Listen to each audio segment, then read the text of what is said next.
Where's Fielder? He's gone to the dogs. Welcome, friends, to the Gone to the Dogs podcast. Steve Fielder here with you. I got that rogue partner of mine from down in the state of Virginia. Well, actually up in the state of Virginia. Kesten Jessee is in the house. How about it, Kesten? How you doing, Steve? I'm doing good, buddy. I'm doing good.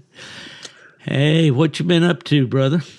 Been mowing grass all day long. Mowed about 20 yards today. Done some work with the puppies. Went and bought a gun. Done all kinds of stuff today. Oh, man, you have been busy. Did you have to sneak that gun in past Kiara? Or did she? Well, she doesn't know about it yet, probably. She still don't know it's in the house. Not come in the downstairs door. You know, that's what we guys do, don't we? Well, you know, the women do the same thing to us. You know, Miss Ella will come out in a new outfit or something, and I said, "Well, that looks really nice. When did you get that?" "Oh, I've had this old thing." I know exactly what you mean. Only difference is she's better at hiding it than I am. It takes me longer to catch on it. That's her a couple of days, and she figures it out. That's right. I don't know what the good Lord's going to think about all this deception that we couples go through, with each other. I think somehow he'll understand that this thing called marriage is a tedious process. Oh, yeah, definitely. That's right. And you are a family man. You have 3 children and a beautiful wife, so you know all about that stuff.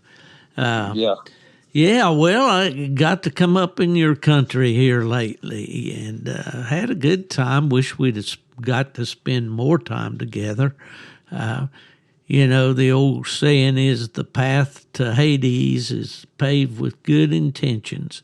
And I had every intention to come up there and go hunting with you on this trip. But I'll give the listeners just a little bit of background there about my travels there.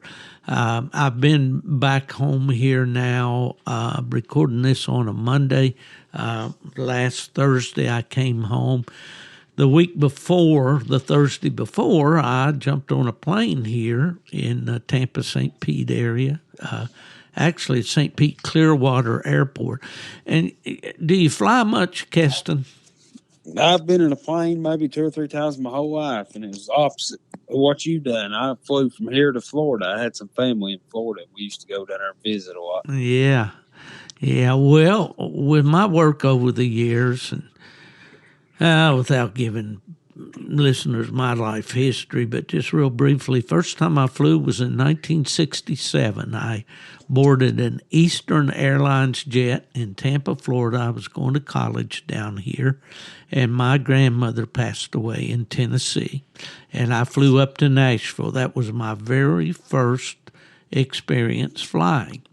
And, of course, over the years, then Uncle Sam took me across the Pacific Pond. I think I made I made a trip over, and then I had to come back on an emergency leave and back over, and then the final time was when I got discharged. And then I got involved in a sales job that kind of flew me all over the country. And then, of course, going to the registries. I was fortunate on those long trips, like down to the Texas State Championship and events like that, I would fly. So done a lot of flying. But, man, the crazy thing right now is how cheap you can fly. You know, I couldn't believe it, man. I flew from from St. Pete Clearwater to Tri-Cities. That's Bristol, Kingsport, Johnson City, which that's probably, a 30-minute drive from your house? Yeah, about 30, 35 minutes. Yeah. And the trip up, I don't know why they divided it that way, but the trip up was $90. And here's something for you veterans out there to remember, and I keep forgetting this. If you're a veteran, your checked bags are free. You know, it's not like it used to be. That first trip I took back in 1967, man, they had flight attendants that waited on you hand and foot. They brought you a meal to your seat. I'm talking about, meat and potatoes and vegetable and dessert and all that. Well, you don't get that anymore. Anybody that's flown lately knows. I was laughing with Ella. Coming back, I bought a little package of M&Ms and a Diet Coke. You have to buy everything. They don't provide you any snacks or treats. And it was $7 and something for. But back in that day, it was all included in your ticket. But now, what happens is they charge you for your bags. You get maybe a personal item. So the way I usually pack is I have a backpack, and I put my podcasting gear in that and any little personal things that I need, and then I'll check in a bag. But on Allegiant Airline, if you are a veteran, your check bag is free. But of course, I had already paid for it when I bought the ticket online. But anyway, I was able to fly up there for $90 and back home for $50. And then, of course, I had rental car fees, which you can rent a car, for a week, and it's unlimited mileage and all that. It's crazy flying now, man. I mean, you just walk through. You got your boarding pass on your phone, so you pre-check in before you ever leave the house. And if I didn't have a bag to check, I could have just walked right to security and go through there. And Allegiant, man, they put me on priority status. I guess I'm so old they figure, well, he can't cause any trouble. He's too old. But anyway, they kind of just let you go right on through. They do check your bag and your laptop and stuff. Well, from the time you lifted off there to the time you landed, how long did it take you to get from Florida to here? About an hour and 30 to 40 minutes. That's a lot better than a drive, ain't it? Isn't it? I drive often or have over the years, especially when my mother was living.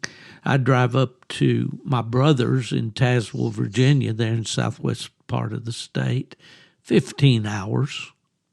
Man, that's crazy. And my brother would laugh. He'd say, man, I can't do that. I can't drive that much. And I said, well, you got to do is get behind the wheel.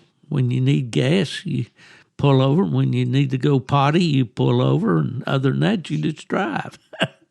He laughs at me. But I'm getting so I don't enjoy that much. But podcasts have helped traveling, on the way back.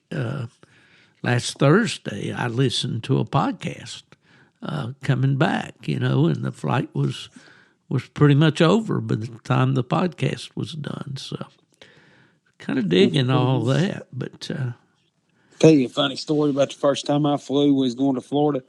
I probably wasn't 6 or 7 years old, I guess. But I actually locked myself in the bathroom, and they had to come get me out. Well, no, I won't go there. This is a family show. I sure did. But, I ain't kidding. Oh my goodness! You locked yourself in the bath. I did. I shut the door, and the door locked, and I wasn't tall enough to reach the knob to get back out. Well, I can honestly say I've never done that. Yeah, but I'd say not many people have. Did they have to use the jaws of life or something to get you out of there? I can't remember. I was so young. I just remember I was terrified.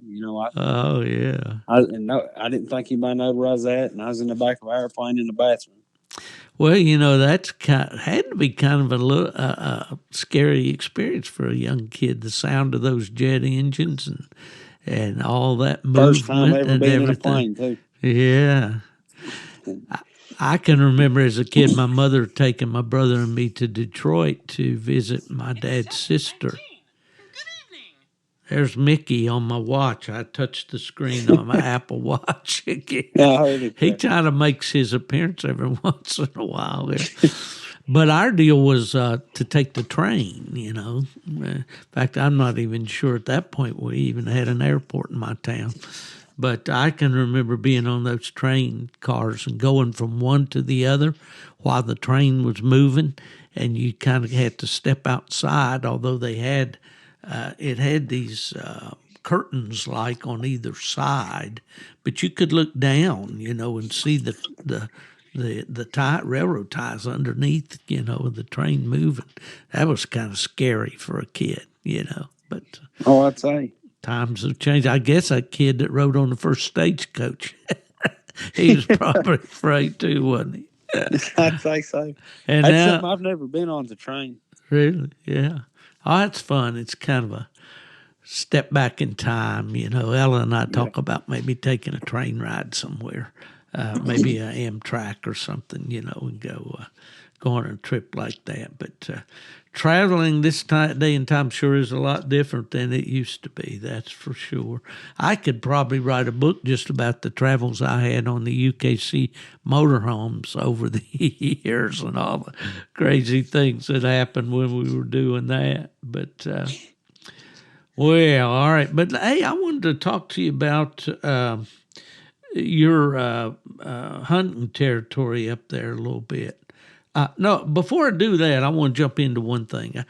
I was having some trouble with my recorder here recently, and I thought it was the recorder, and I think I made a remark on one of my podcasts that I thought this brand of recorder that I'm using was a piece of junk, which I'm prone to do when something doesn't work the way I think it should. But I found out, or at least I'm pretty sure, my problem has not been with the recorder, but with the SD card that I'm using. And some of my recordings, I think, our podcast listeners will remember hearing a skip occasionally where it looks like something is, missing in there. And I was having, at the first of the recordings, it seemed like my words were kind of stacking on top of each other, and then it would time out on me and all. And I was quite frustrated. And I changed out to a different brand of SD card, and it seems like, at least for now, that solved that problem. And I thought you'd be a good guy to talk to about that because you have a lot of trail cameras with your deer hunting, don't you? Yeah, and all the SD cards, I don't know much about it, but like your normal cameras that ain't cell phone cameras or nothing like that, about any of them SD cards work in it. But I know a lot of times that, like Tacticam, for instance, they want you to use a card. It's U3 is the class, and if you don't use that card, a lot of times it'll still take the pictures, but it won't send it to your cell phone, so you'll miss a lot of pictures. So the memory card makes a big difference.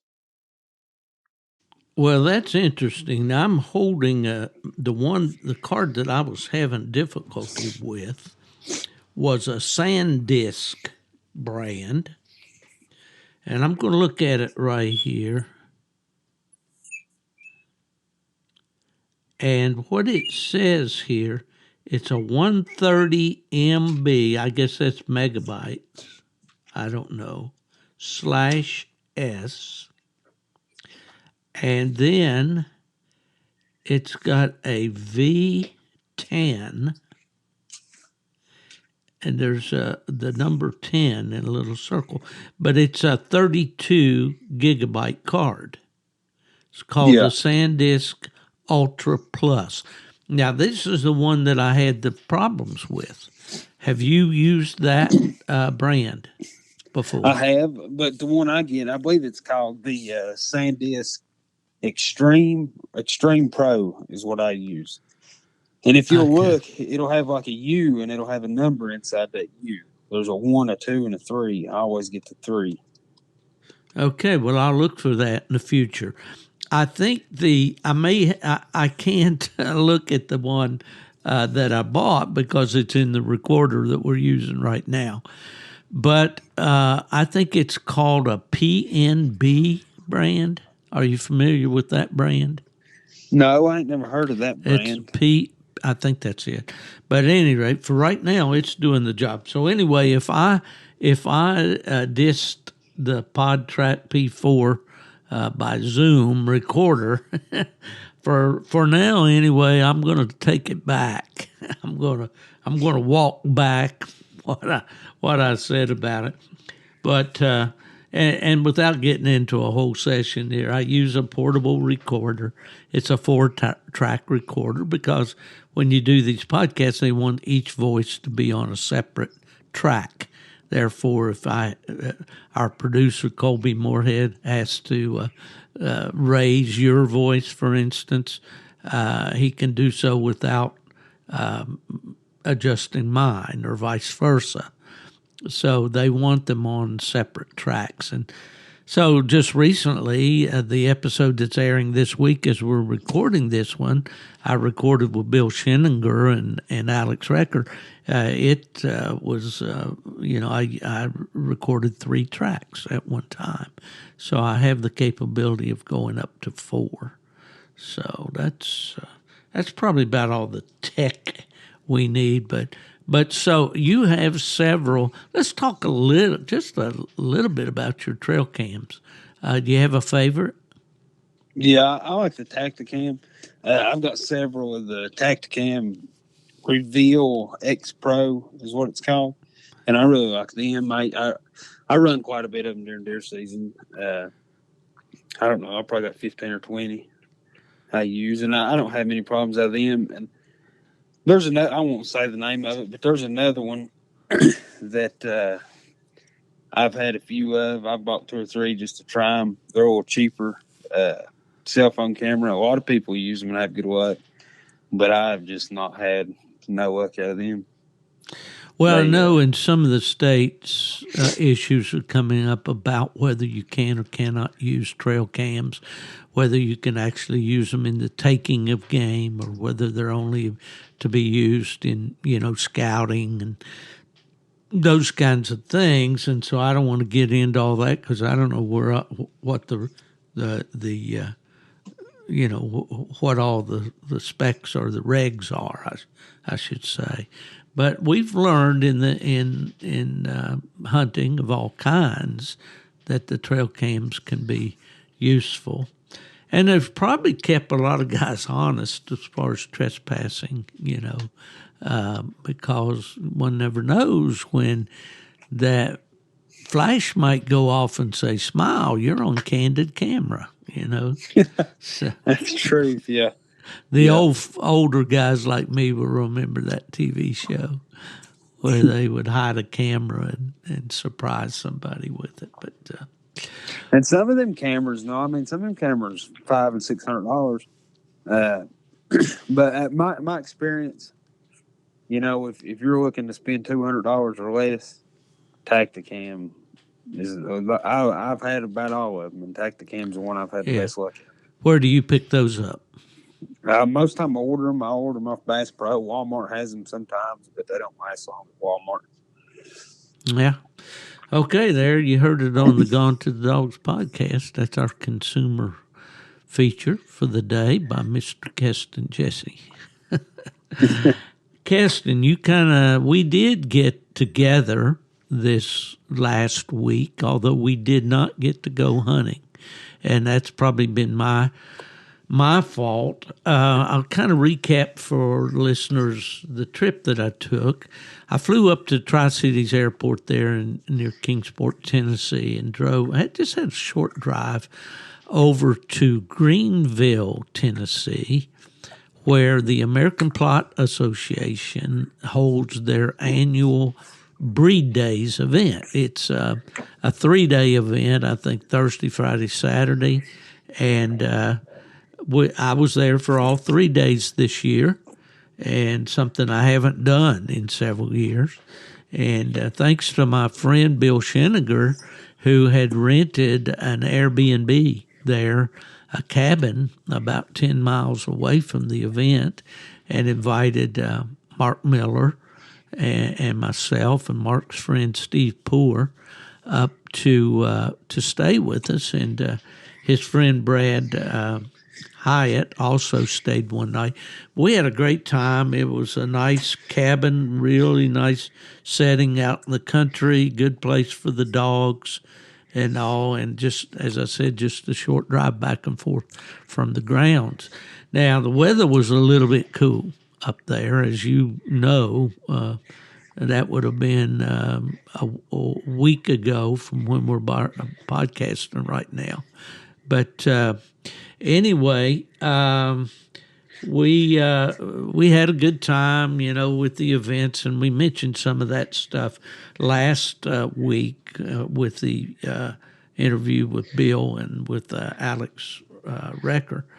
But anyway, so after the 3 days of the event was over, I headed up to my brother's up at Tazewell, Virginia, which is 40 miles from you? Is that roughly how far it is from Lebanon to Tazewell? Yeah, it might not even be that far, but roundabout, yeah. Yeah.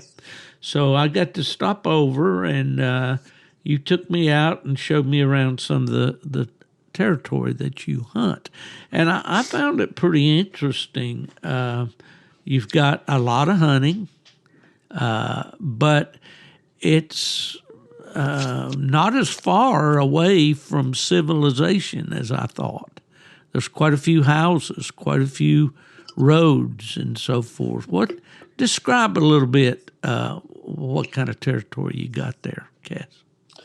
It's just sort of, one end of town is straight up and down mountains. Another end of town sort of rolling farmland. And you can get in the mountains and turn a dog loose, and they could go for days through there and not cross a house or a road. But typically, I don't hunt that kind of stuff. It's just too rough, too rocky, too steep.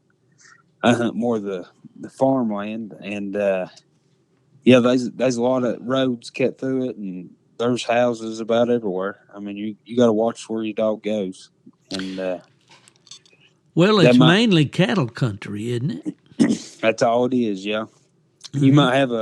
You might have 40 or 50 acres of woods and a creek running through it, and you come out on the other side of that, and there might be a subdivision. And so you really got to watch your dog. You got to know, you sort of got to know how the land lays to hunt it. And you got to know where you can send them and where you can't. And for the most part, you hunt on foot, don't you? Yeah, I could ride a four-wheeler, and I've got access to them. I could ride a four-wheeler side by side about everywhere I hunt. But I enjoy walking. I walk hunt. Yeah. Well, as I looked that country over, it's a lot of little hills and valleys, not straight up and down. I'm talking about the farm country. There's an old joke about, the cows on those Virginia hills. They got two legs that are shorter than the others so they can go around those mountains. But some of those pastures, if you're used to, it's not Kentucky bluegrass. It's hillsides that have been cleared for pasture land. And your family has been traditionally in the cattle business for several years, haven't they? Yeah. I come from a big farming family. That's what most of them do. Got quite a bit of land, and that's pretty much what I hunt. I'm blessed to have places to hunt. Well, you certainly are, and most people around here don't. People around here are sort of picky. It's sort of hard to get places to hunt around here. A lot of people won't let you hunt, but I've been pretty fortunate to have a lot of good hunting. Well, they say blood's thicker than water, right? Yeah. Yeah, you are blessed, buddy. You sure are. And, of course, listeners should know, by now that you and I partner on a dog. We have partnered on a couple.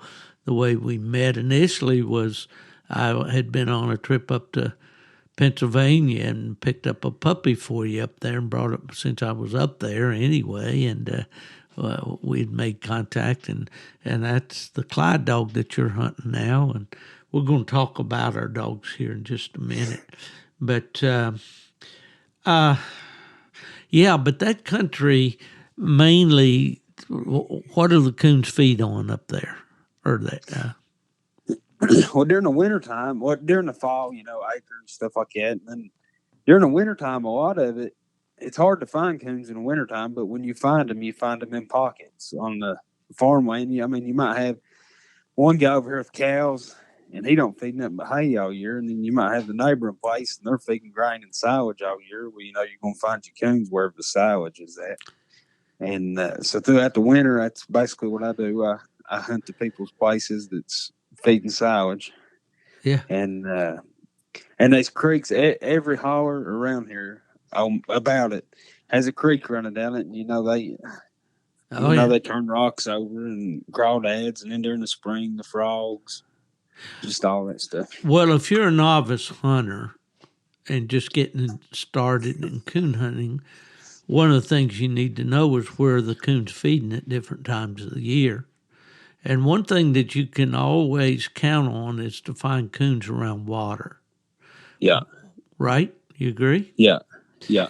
Yeah, whether it might be those little meandering creeks that cut through the pasture fields, or it might be even as much as if you hunt the mountains, you hunt those that pocket water, those tumbling creeks that come down off those mountains.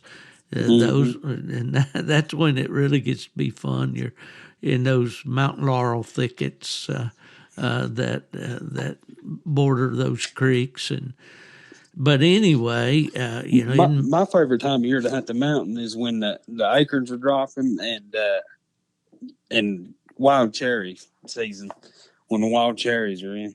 yeah, that was always my dad's favorite time to coon hunt. Was for us there in West Virginia, which I think is going to be pretty much like what you have, although you're a little farther south than we were, is actually south and west of us.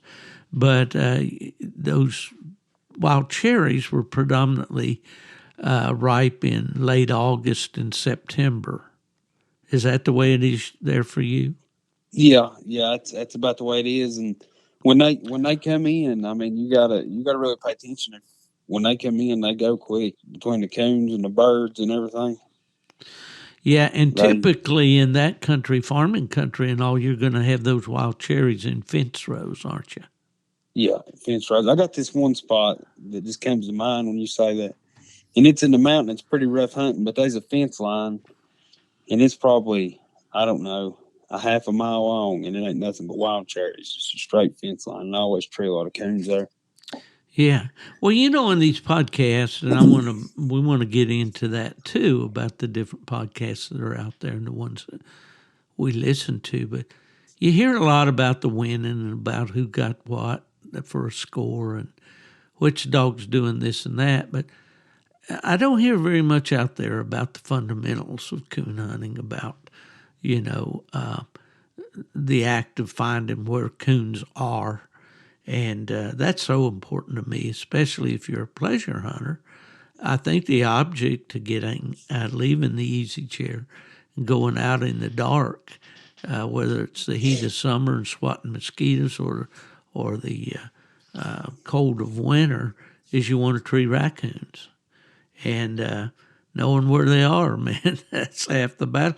Unless you got a dog like Clyde, that year and a half old Walker dog you got, he's going to go find one wherever it is, I believe. Yeah, but if you turn him loose in the wrong spot, you're going to be walking a long way to him. So I try to I try to put him on coons that way he don't put me on coons. That's a good way to put it. Yeah. Because you turn him loose in a dry spot, he's going to find one somewhere, and 9 times out of 10, it's somewhere you don't want to walk to. Yeah, there's a slogan that they have up on the screen at my church every Sunday morning. It says that this church is not a church you go to, it's a church you go from. And of course, the idea is that you go out from the church and take what you learned and, spread it around the country, so around your neighborhood and so forth with your friends and family. Well, I think that's kind of what you're saying with Clyde. It's it's either go to him or do you get the connection I'm trying to make there? I mean, Oh it's yeah, good. yeah, Yeah, one way or the other, you're either going to go to him or you're going to put him in a place where he's kind of going to have to stay where you are. yeah, And at my age, I can promise you, I want him to stay where I am. yeah. That's I try to set him up, to where I don't know. Clyde's not really the type of dog that that really thrives around here. He ain't got the nose. I would like to have a dog with a little more nose. He ain't got no real good nose. If he trees it, it's hot. He's about looking at it, and so a lot of times he passes a lot of coons up to find one he can tree. If you know what I'm saying. So he sort of blows through there. So I always try to set him up to where I don't think he's going to go far before he hits something. Well, that's a subject for discussion. Do these dogs actually not smell these coons, or do they have the ability to? I'll use a big old 50-cent word here: discern the condition of that track to know, is this a high percentage or low percentage track, and can he actually smell this one and say, well, I just really don't want to fool with that. I want to look at that coon because that long-legged guy's going to be through here after a while, and he's got that stick that goes bang, and he's going to give me that coon. So maybe I'll just pass that one up, and I'll go on, and get one that's a lot easier. I don't know. I mean, we've talked about Clyde, and this is a good segue, I think, into we were going to talk about our dogs a little bit. In a podcast that I did formally, listeners seemed to kind of enjoy it when we talked about our dogs. And it's not to brag about them for sure, because we certainly will tell the good, bad, and the ugly. But, let's talk about Clyde just a little bit. His age. How is he? About a year and a half now? Yeah, something like that. I believe he's about a year and a half. Yeah. And Yeah. he trees a lot of coons. I mean, you turn him loose, he's going to be treating. He's going to have his coon, and I mean, tree 3 or 4 a night, and that's really good around here where I live. But Well, the thing about him is, it's got to be the right coon, and he's going to go till he finds the right coon. He ain't going to find a track and beat it out. yeah, he's not much when it comes to mopping and waxing. Like you turn him loose around here with a dog that has a good nose and knows how to use it, they're going to tree coons behind him. But I'm going to say he's going to tree just as many, if you know what I'm saying. Yeah, because he's going to cover so much ground. And I believe from watching him the way he hunts, he knows where to find a coon. But I think he kind of likes to stay on the water, doesn't he? He'll hit a creek bank, and he won't come off that creek bank until he's treed. Yeah, yeah. Well, you got to credit him with that, of knowing that coons and water go together, the way we said before. And that's something he's learned. He certainly had a lot of learning opportunities. I know when I brought that puppy back from Pennsylvania and met you that day there on the parking lot, and you took him home, that's when, we started talking quite often on the phone. And you had that pup out there just about every night, just by himself. And we've talked about that on other podcasts, but he's been to the woods a lot. Yeah. Yeah, he has. Well, Kesten, you sent me a text at pretty much at the end of your coon season, and you told me, I think, that you had seen 60 some coons with him, and only what was? Do you remember those numbers? Yeah, I can look right here. I got it in the notes on my phone because I kept up with it all. Well, if you have a cell phone, and who doesn't these days, you have the capability right there on your phone to take notes and to keep notes. I used to carry a little tablet with me in my pocket years ago. But all right, what do you got there on Clyde's scorecard for this past season? All right. From October 15th, he made 75 trees, had 2 dens, and he missed 6. So he total trees that he made that I seen a coon in was 67. And the best he ever done in a row was 21. 21 in a row. That's pretty good for a year and a half old hound. And So, that's not hunting all night every night. That's hunting 5 or 6 nights a week and treeing 1 and coming home, maybe treeing 2 and coming home. yeah, yeah. Well, when a man works and has a family, you have to do something besides coon hunt, except for Yeah. those out there that are fortunate enough to hunt for a living. Yeah. Coon dogs were pretty much my living all those years, but I wasn't out there hunting for somebody. That's for sure.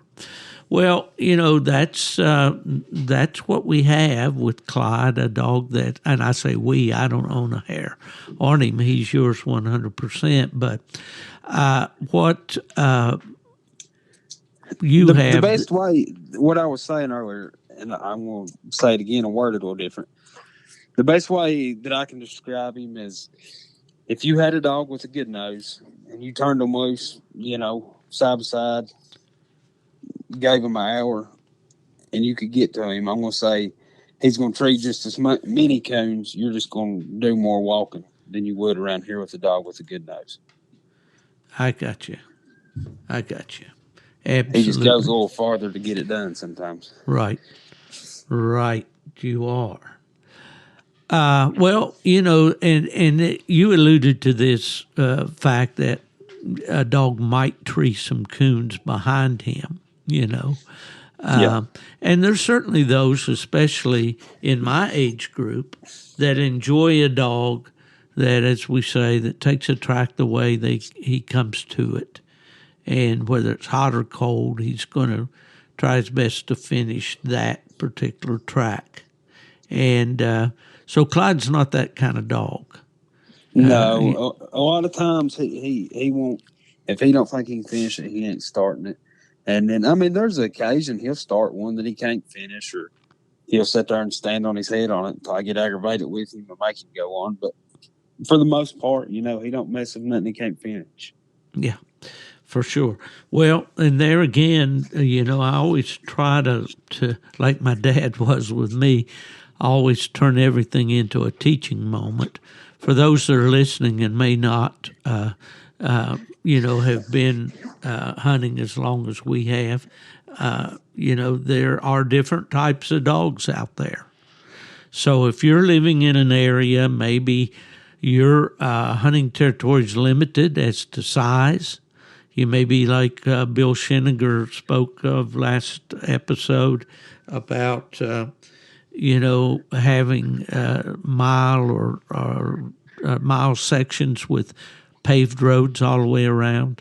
You might want to consider a closer hunter, a dog that will hunt a woods out and pretty much and maybe check back with you.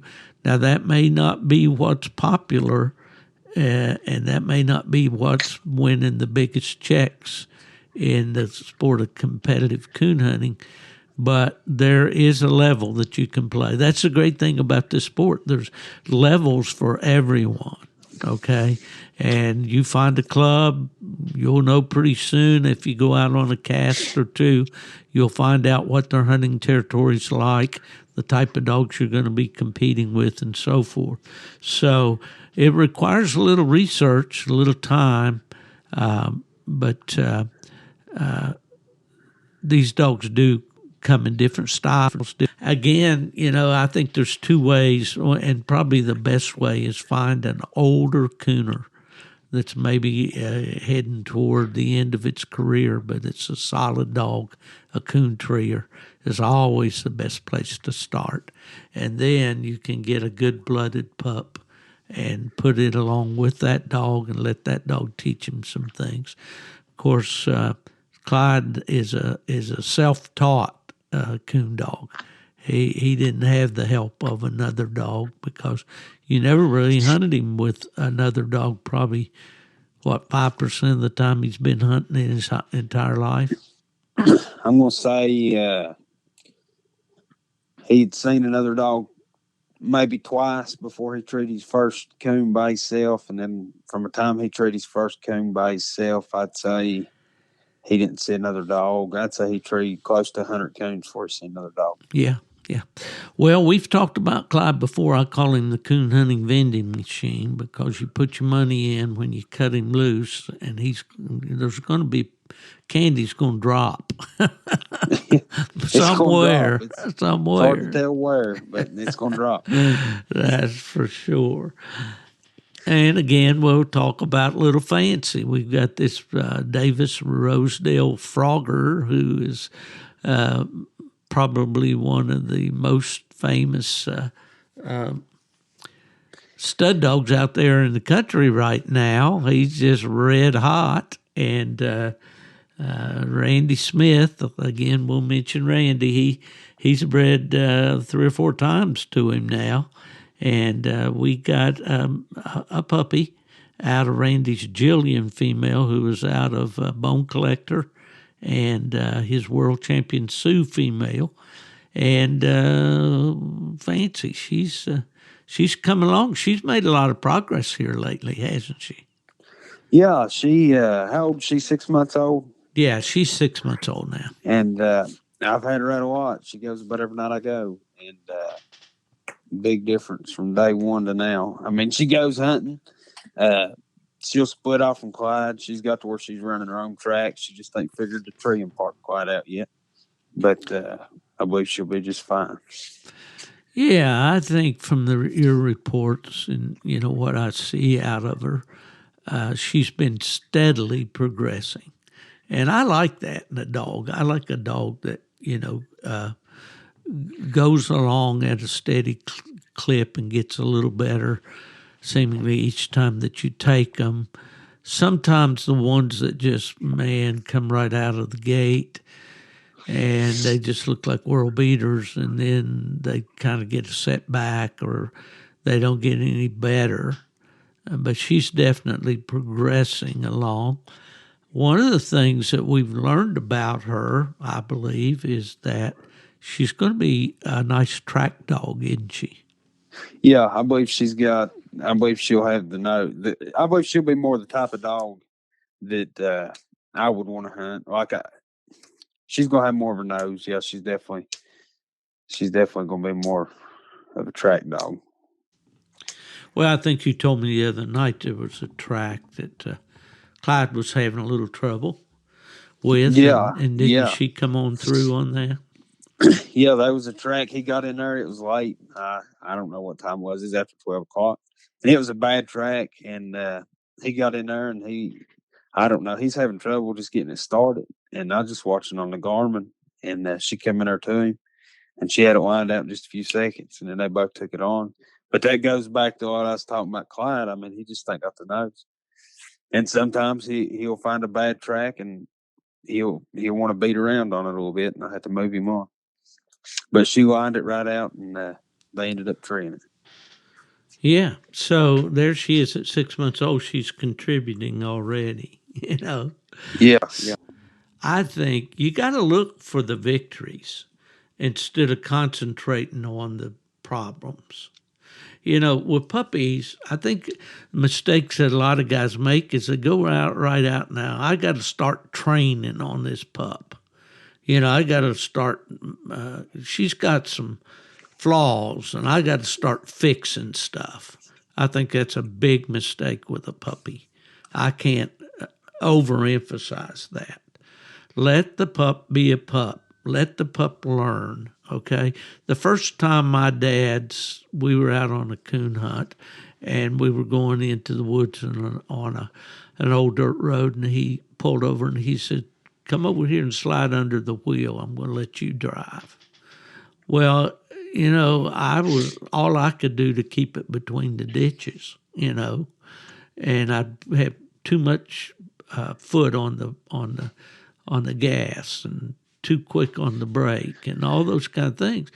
But it didn't take me long to figure it out.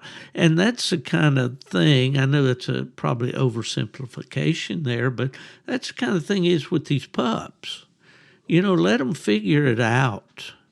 Don't be right away, You call the puppy, doesn't come, you got that e-collar, you shock him, hoping to make him come. And then the next time you take him out and you turn it loose and it wants to fool around, so you're going to shock it this time to make it go. So which does shock mean, come or go? The dog doesn't know. And the old adage, we got to be smarter than the dog. So, I don't want to get on the soapbox here tonight. If I do, I have to pass the offering plate. And that's kind of hard to do unless you all want my email address, and I do take PayPal. But but anyway, we really need to think about that, and there we go with Miss Phancy. Now, she would always go hunting, wouldn't she? Pretty much from the start. Since day one, yeah, she'll go. She ain't got no problem going. But since she started getting off away from Clyde on her own, you can tell just by watching the Garmin, you can tell the difference in the way they hunt, the way they move. Clyde, he's more finds a creek and it's a straight line on that creek, or he runs edges a lot. Her, she more or less, she'll go in there and she might go up on this ridge and come back down and go up on this next ridge, and she sort of hunts around you versus just straight through her. Yeah. Well, that is all part of being a good hound. I think is knowing where to go, knowing where to hunt. I know that with these, I call them souped up competition hunts that we have nowadays. These dogs do a lot of running the edges and that sort of thing, and trying to get under that hot one. And then the ideal dog in that regard, as my buddy Randy Smith says, is the dog that gets in that country deep like that and gets treed. And then when you recut him, he knows that there's more of them in there. So he's almost hunting new ground, away from the other dogs. And those are the kind that really hurt you in a competition hunt. But there's a lot of guys like me that like to pull up my boots and head up that creek and turn that dog loose and let her sink in the dark in there and hear her open up there in the head of that hollow and work that track up out of that creek and up on the side of the ridge, maybe up on where it's feeding in acorns up on top, maybe just came down to the water for a drink and whatever, work that track on out and then get it moving a little better. Hear barks increase as she moves it, and then hear that locate, man, and that sit down, and then that's when you start jumping up and down and clapping your hands. If you're an old guy like me. Yeah. And that's another thing going back to Clyde. Just like the other night I showed you, if he's in coons, he won't blow through them, as long as he hit a hot track, he'll stay put, he'll stay in that area. But no, if there ain't nothing there, he's gone. And just like the other night, he run a track, done a real nice job, got treed, had the coon. I went in there and pet him up and pulled him off of it and just recut him 5 foot off the tree. And he went back down the hill there and struck right where he struck that other one. And I thought, what is he doing? He's going to run this same track up here and treat it. And he run that track and he come right back up there, went right on past the tree that had the coon in it that he had just treed, and didn't go 40 or 50 yards right above it, treed again. And I thought, this dog just went crazy, went up there and he had another one. I mean, struck in the same spot, treed 2 different coons. Yeah, well, he knew, and if we could only crawl inside that dog's head, and think like a dog thinks, but they do know. We all know dogs are smart. Anybody that's been around a dog knows that they're an intelligent animal, that you can teach them things and that they can figure things out. And some breeds and some individuals within the breeds are smarter than others. I learned this when I was in the registry business and started going to obedience trials and watched these dogs do an incredible job of going through all these obedience exercises. And I learned that some breeds are just exceptionally good at that. Dogs like border collies, for instance, are scary smart. The little, the little what I call miniature collies. The little Yeah, what are they called? Oh man, my mind's going away. I know what The you're talking the about. little well, I wanted to say Australian shepherds, but that's That's what I not. was thinking. Yeah, well, they are too. Any of the herding breeds are very smart. And I learned from these trainers and these teachers, dogs like golden retrievers are very, very smart and very trainable, but they're not problem solvers like border collies are. You don't Yeah, throw them curves, you know. yeah, This one trainer told me one time about this golden retriever, and he was going jumping over one of these jumps on a agility course or a obedience course, and he jumped up there and he balanced himself right on top of that crossbeam, and he's looking around like, uh-oh, what do I do now? How do I get here, and what do I do now? and So, and but I'll tell you something else too. I thought I was going to have problems out of it. I shot. Clyde's had his fair share of coon shot out to him when he started, and I thought I might have some trouble out of him going back to trees. And when I quit shooting them out to him, and I've never had him go back to a tree. I can walk. The dog can be treed. I can walk up there to him. I can pet him up. I can tell him it's dead. Let's go, and he'll go off that tree and not turn and look at. I mean, just gone. I just got to talk to him. You ain't got to snap a lead on him. Just tell him dead. Go on, and he's gone. well, it finally came back around. It was a Shetland sheepdog that I was trying to describe, the little Shelties, they call them, that look like a miniature collie. Yeah. That's the way it is with me. It'll come back around sooner or later. But yeah, there you go, Kesten, exactly, and that's another thing. I think Clyde, do you think, you and I talked about, and of course, your coon season was in. So it was totally legal for you to give him a coon. But do you think it helped or hindered him when you stopped or cut back on the number of coons you were giving him? I think it. I think it helped him, but like I said in another podcast, seems like if you don't shoot coons out to him, he just gets crazier and crazier. And I ain't talking about crazier making mistakes. I'm just talking about getting deep crazy. Like he just goes harder. I mean, he gets gone. I mean, gone. He wants to find one. Yeah, he's just And wound up. yeah, I And if got you you. shoot one out to him, it sort of calms him down and he slows down a little bit, takes his Yeah, time a little more, and he don't pass as many up. yeah. I feel like. Mm-hmm. Well, that's interesting because sometimes it's the opposite effect. Too many coons get them wound up too tight, and then they're better off when you back off. So there again, it's not one size fits all. It's each dog is an individual, and I think the good trainers, the good hounds people, are those that figure that out and get on the same wavelength with that dog. Yeah. And as far as he goes, I don't think he cares if you shoot the coon out or not. A lot of times you shoot a coon out, if it's alive, most dogs would, go straight in there on it, grab it, alive or dead, they're going to chew on it.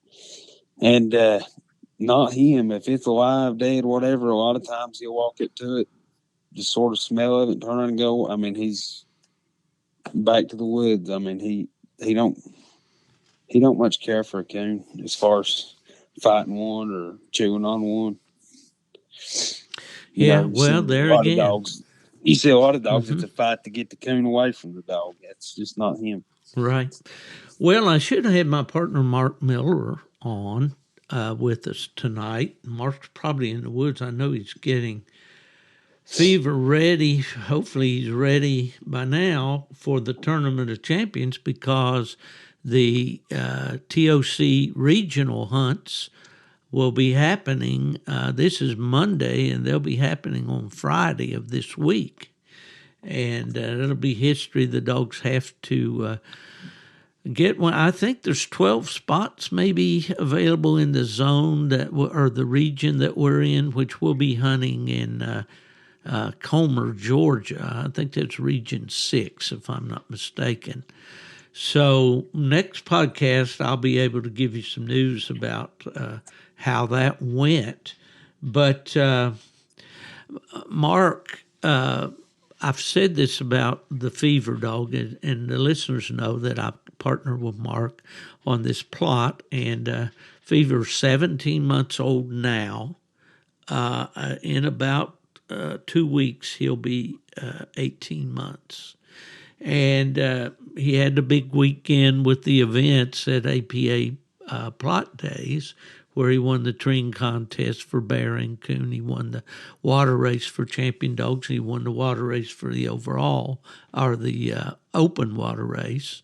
And he won a heat in the line for a field trial. But this dog, there's two things that I give credit to. One is his bloodline. He's obviously from a good line of dogs on both sides of his pedigree that just seemed to click when those two lines were put together. Actually, it's much more than just two lines. The Hoss dog that I had, he had a good-looking pedigree. I think there was only one dog on there that wasn't a Grand Night champion, and that was his mother, and she was a three-way champion, night, field, and water. But and Bill's dog certainly has some strong coon dogs back of him, the Lazarus dog that he's out of. So the breeding, number one, always. And then Mark has been a guy that's allowed this pup to pretty much be what he is or what he wants to be. And when I say that, I don't advocate guys out there just letting a dog do anything. If they're running deer, they're going to get killed eventually. They need to be discouraged from that. If they're rough with other dogs, they need to be discouraged from that. If they're running back tracks and doing all these kinds of things, many of which are really not things that you can correct. Some dogs you can and others you can't. But Fever hasn't been any of those things. He hasn't been trashy. He hasn't been ill at all with other dogs. He has, but he's been a dog that has a lot of desire. He's like Clyde when it comes to that hunting. He wants to go hunting, and he likes to be by himself. And Mark and I were discussing the other day about his chances at the TOC being such a young dog. And he says, well, his best chances, and I probably am disclosing here our strategy a little bit, but we will have no control over that. We won't have any control over where he hunts or what kind of terrain he hunts there in Georgia. But thinner coon are going to be better for him, where he has to get out on his own and find a coon, and he's good at that. And he's kind of like Clyde in that regard. And so maybe they're a lot alike, but I don't think he's quite as hard going in terms of hunting as Clyde, but he's certainly hard enough. And I'm glad that Mark's hunting him there in those hills and mountains of North Carolina instead of me. Let's just put it that way. But he's done real well, and I will kind of brag on him. He's finished his night champion, his show champion, his water race champion. He just finished his HTX, which is a suffix that the dogs get in the hunt tests, where they go out with just a judge and hunt for an hour. Have to tree a coon. They have to open on the ground on the tree and all. And so he got those 3 passes in a row, I believe. I could be wrong on that. So the only thing he needs to be a 4-way champion now is his field trial. But He's been a lot of fun, and really, especially for me, to be able to sit on the sidelines and watch him. But the most fun that he is to me is watching him in a water race. Man, I tell you, at the APA breed days, they had a platform, and if I mentioned this in the last podcast, I apologize. But he's not used to starting off of a deck, so to speak. And he came out of that when they popped open the gate. He ran out there on that porch and looked around and said, "Man, what's going on here?" And by then, the two dogs had gotten, I'm going to say, they were 20 yards ahead of him or close to it. And he says, "Oh, okay, I guess it's go time." And then he just kicked in the afterburners. And, Kesten, I don't know if you saw that tape, but I think that dog sizes up his competition. I mean, right away he went like a rocket till he caught those other dogs, and then he just seemed like to get right in the gate into the to the harness with them, and he was swimming right along about what their speed. And then he goes, "Okay, I guess I better get this thing done." And he just kicks in the afterburner, and there he goes. Yeah, I seen the video, and I don't know much about the water racing stuff. I've never done it, but it was pretty impressive the way he come out of that gate and sat there on that deck, and dogs got a head start like that. And he just passed them like he's sitting still. And once he got in front of him, it's like he just paced himself to stay in front of him. Yeah, and then when at the end there, when he got come out of the water, he was out of the water on the tree, and the other dogs hadn't come into the camera frame yet, into the video. So it's like, I don't know what, but the thing about it is he doesn't bark much when he's swimming, and he swims real low in the water, and that's what a dog has got to do to be powerful, to be a swimmer, is to keep his nose out of the water. And dig deep, and use those legs and stuff. So anyway, that's all I'm going to do. All the bragging I'm going to do on that dog, but we've had a lot of fun with him, and I know you're having fun with the Walker dogs, and kind of gives me the best of both worlds. My friend Randy Smith last night, as he tends to do from time to time, he says, "Hey, you want to go on a coon hunt?" And I said, "Yeah." So he FaceTimed, and he was hunting a couple of dogs there. One he calls Little Fran, which is a half sister of your Clyde dog, out of the Fran dog that Randy had, and then the Bertha female that's out of his Sioux female that Troy, his son, hunts. So I got to go on I think I went to 3 trees last night and didn't leave the couch. So, that's pretty good. You can't ask for no more than that. Well, and you do the same thing for me, and I appreciate that a lot. I really do.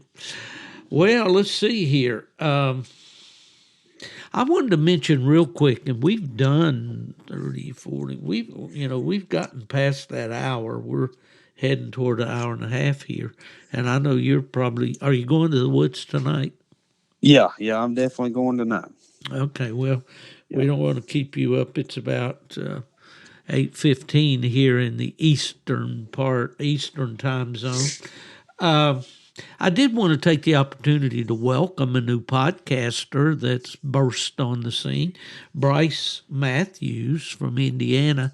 Bryce, I met Bryce when he was doing some video work for Nick Gilliland, and we kind of brought Bryce up to do a Freedom Hunters event that I did with Houndsman XP there in Virginia with Heath Hyatt and that gang. And Bryce did an excellent job of videoing that hunt for us. And he's now has a podcast on the Houndsman XP network called Deep and Lonely. And his first guest was Dick Brothers. I didn't get to listen to the entire podcast, but I will finish it. So just want to welcome Bryce to the microphone, so to speak, and wish him a lot of success with his new podcast. Another guy that's kind of been on the back burner a little bit, and his program is the Hunting Hound podcast on the DU Supply Network, the same network that I'm on here with Gone to the Dogs, and that's Bear Siragusa. Now, Bear is over in Norway, I believe it is, or Sweden. He'll forgive me. It's one of the two now, and he has an interesting hound-related podcast, hunting all kinds of different things with hounds, called the Hunting Hound Podcast. And I hear that he is now back on the air and ready to produce some more podcasts. So I want to welcome Bear back. I did also want to mention the Tournament of Champions. And I think there were 800 and some dogs entered, I believe. If I read that correct, I know Trevor Wade at UKC had posted a number, and I meant to look that up before this podcast, but for all of those that are going to the zones, this will be after the fact. So when you're listening to this podcast, you will either have made it to the finals or you have not. I hope I am that Mark Miller and Fever are in, and I hope that your dog has done the same, and that we'll get to see each other out at Greencastle, Indiana. That will be, let's see, I'll have to look at the calendar. The TOC finals will be April 14th and 15th in Greencastle, Indiana. So best of luck to everybody out there. Speaking of podcast, Kesten, do you have any favorites? Well, I'll just be honest with you. I mow yards all day, every day, so that's all I got to do is listen to podcasts. And I listen to every one you do. Josh Michaelis, I listen to his. And I listen to a lot of podcasts, but that's probably the only two as far as hunting dogs go. I see. So your podcast menu covers a lot of different. What other types of podcasts do you listen to? Without maybe naming them, or maybe you can name them. Well, I listen to Clyde Newcomb. I like his podcast. Bear Grease. Yeah. Yeah. And there's several deer hunting podcasts I listen to. There's this one, Whitetail Habitat Solutions. I listen to it. I listen to a lot of hunting podcasts, but that's not, as far as coon hunting goes, you and Josh Michaelis is the ones that I listen to. Well, I'll be honest with you. When we started the Houndsman XP podcast, I just had a vague idea of what a podcast was. I knew it was a talk show type thing and all, but I didn't know any of the particulars about it. And Chris Powell got me involved in that, and we did that a while. And then, of course, I did the Nightlife Nation for a while. And but I really don't. I think to listen to podcasts religiously, you have to have some kind of a. There's Mickey again. I thought I sat on one of the kids' toys that time. I jumped up, moved around. That's right. But, you got to kind of have a job that allows you to do that, or you have to be in the vehicle a long time. At home with my wife, usually if we sit down, we're watching a TV show of some kind together, or we're just talking. She's quick to remind me to put the devices away and let's just talk. And I think that's great advice for anybody that's in a relationship. It's try to spend as much time as you can doing that. But, when I'm traveling, the other day on the flight, home from Tennessee, I listened to a podcast. So they're great for that. And thank goodness we got them. And I guess I'll continue to put one out each week as long as I can come up with something to say, and as long as the people at DU Hunting Supply tell me that I've got a good listenership, and they do tell me that that we do have a lot of listeners for this podcast, and I am very, very thankful for that. I wanted to close this out by you and me just talking a minute about what we like best in a hound. What what kind of hound, if we could just draw one up and hunt that hound, what would it be? Do you have any thoughts on that, Kesten? Yeah, if as far as looks go, if I could draw one, it'd be a long-legged blanket back walker dog with a red head with no blaze face, no white in the face whatsoever, solid red. Okay. All right. What about ability?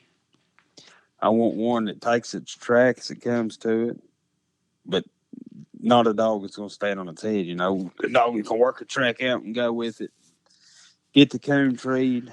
I want a dog that don't blow out, sort of hunts around you, but will blow. We'll get deep if it has to, but that ain't the first thing on its mind. And has its coons when I get there. And I like a big mouth. Well, that's a tall order, but I think that's, as a purist, as a coon hunter, and I have to say you are a coon hunter. You haven't really, and of course, Mark is always kidding you about not getting into the hunts, but we're working on that a little bit. But as a guy that just coon hunts virtually every good night and some bad nights, I think I could call you a purist or an authentic coon hunter, and I've always liked that too. I like a dog when I snap that leash. I want him to go hunting. I think that's job number one. Leave me, get out of here, go. Had a little dog named Pee Wee. His name was Bear Pen Top Hand. And he was just a good hand to have around. He was a small dog, about maybe make 50 pounds, colored like Fever, black back, brindle on his legs, and a little more black on his head, and had a frosty gray muzzle. When I unsnapped Pee Wee, he was going to go however far the woods was that I sent him toward. Typically in Michigan, you can send them across a cut-over cornfield or bean field, or maybe it's not cut over, but down a fence row. But there's a lot of opportunities to send a dog to the woods that's some distance away. He was a dog that would go hunting from the instant I snapped him, and before I could even imagine he was back there a quarter mile or more in that woods, he would be struck. And when I'd go to the tree and shine the tree, maybe find the coon, whatever I did there, pull him off that tree, he would go over and wet down a bush, it seemed like, for 10 minutes. He would not stop to empty out before when I unsnapped him. His one single thought in this world was get in that woods and find a coon track. That's the kind of dog I like. And he had a good mouth, and he could work a track. He was not cold-nosed by any means. And the interesting thing about him was that he was a sit-down tree dog. He sat right at the base of the tree and laid his chin right up on the bark and looked straight up that tree and just barked, ow, ow, ow, ow, ow, just like a heartbeat. That, if I could have another one just like Pee Wee, he was a great little dog too. Minded really well, had a head full of sense, and unfortunately died of kidney failure when he was about 9 years old. But that would be my favorite right there. Well, you said it right there when you was talking about him. If you can get a dog and that's all its mind's on, if that's all it thinks about is getting a coon tree, you'll have it. Well, that's right. And, Pee Wee, when I first took him to Michigan, or first brought him up there, he liked those whitetails a little bit. But, he was smart enough to know that he did not like that unpleasant feeling around his neck. And it didn't take him any time. Maybe, I don't know, maybe just one treatment, two at the most. And he was over that. Now, he did take a phase, and I don't know what happens to dogs sometimes. And I think Alex Recker touched on this last week a little bit with the Joe dog he was talking about, who went through a possum phase. And with my hand up, as they used to say in the mountains where I grew up, I sent him down to Gene Hicks in Sweetwater, Tennessee. Gene, the black and tan man, a dear friend, has had some of the best black and tan dogs in the country and still does from what I hear. He said, I can break your dog off of possum, Steve. Just send him down here for me for a while. I do not know to this day what he did to break Pee-wee from possums. I didn't. He didn't volunteer, and I didn't ask. But when Pee-wee came back to Michigan, possums was not in his vocabulary. So I don't know. I don't know what Gene did to him. Maybe he just had a good talking to him, but I doubt it. But anyway, that was one, I think, and I've been blessed. I had some good ones over the years that I really enjoyed hunting with. But Pee-wee would, and my brother hunted him quite a bit too, and he'd have lots of good stories about Pee-wee. A guy named Bob Evans up in Ohio kept Pee-wee for a while and hunted him and showed him in some shows and so forth. So he was a little dog that just made you like him. And so that, I guess that's all I got to say about that. But you got anything else you want to add, Kesten, before we turn the lights off and go hunting? Yeah, I'll say one more thing. I believe, this is just my beliefs, a lot of the dogs, it's bred into them.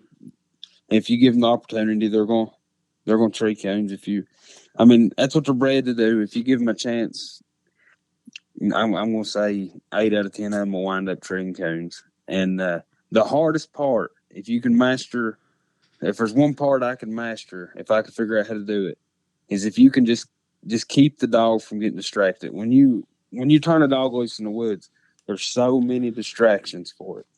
And if you can just get it to focus on coons, all the distractions away, everything else takes care of itself. Well spoken, my friend. Yeah, single-minded. If that single-minded dog that at the snap goes looking for a raccoon, if we could just program them to do that, yeah, coon hunting would be terrific, and it probably would be boring. Yeah, because you turn a dog loose, there's all kinds of distractions. Oh, yeah. You got deer, you got possums, you might have something dead laying over here. Just all kinds of stuff. Well, that's exactly right, and I've said that about in training puppies. I used to use a saying that say, take them out there in the daytime or at night if that's the only time you have, until all the new goes away. Because when you take a little puppy, that creek, that flowing water, that's new. That fence is new. That butterfly flying over there, that's new. That frog jumping there in the water, that's new. All those scents, cattle, horses, as you said, something dead to roll in. They seem to love to do that. Skunks. A friend of mine down in Florida, he had a heck of a time with the dog wanting to roll in the cow piles, cow patties, and all that sort of thing. It's all new. It's all interesting to them. So you got to get them through all that, let all that wear off, and then those genetics kick in, because when they smell that coon, oh boy, this is a whole new level right here, The way I look at it, turning a dog loose in the woods is like taking a kid to Walmart and pointing them down the toy aisle and telling them to walk down that toy aisle, but don't look at none of the toys. Yeah, just ignore everything. Go back there to where mommy buys those buttons and bows and cloth. It just ain't gonna happen. No, it is not. Very, very good observation, Kesten.